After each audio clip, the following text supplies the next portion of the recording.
She cried herself to sleep while he texted the other woman. She cooked, she covered, she fasted, she prayed, but all he did was pull away. He stopped saying thank you, stopped showing up emotionally, stopped honoring the covenant while still expecting the comfort. She went to war in the spirit with no backup. She laid hands on his side of the bed while he laid his burdens in another woman's inbox.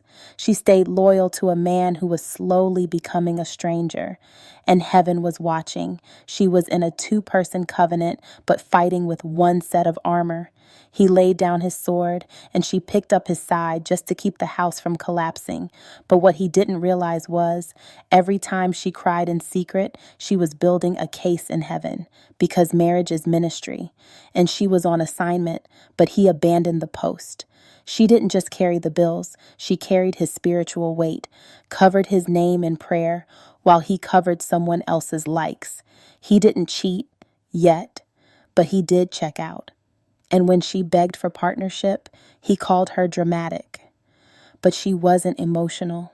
She was in battle, fighting for a home that only one of them was protecting.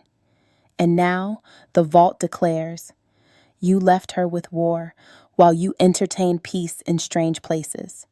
You called her prayers excessive, but they were the only thing keeping you covered.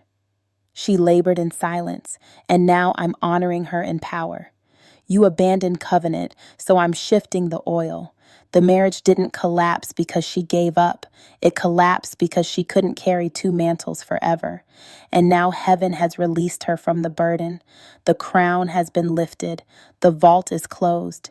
And the man who watched her cry will now watch her rise. She fought alone until heaven fought for her. She stayed longer than she should have, not because she was weak, but because she believed in covenant, believed in vows, believed that if she kept showing up, God would turn it around. But what she didn't know was that God was already moving to lift the weight she was never meant to carry alone. He left her uncovered, so God became her covering.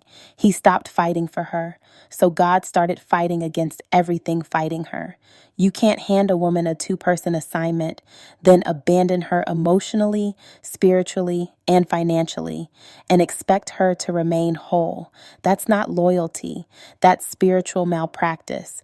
And now, the God who bottles tears has just released a verdict. She wasn't just a wife. She was a weapon, and you laid your weapon down in the middle of the war. She cried for the house. You scrolled past the warfare.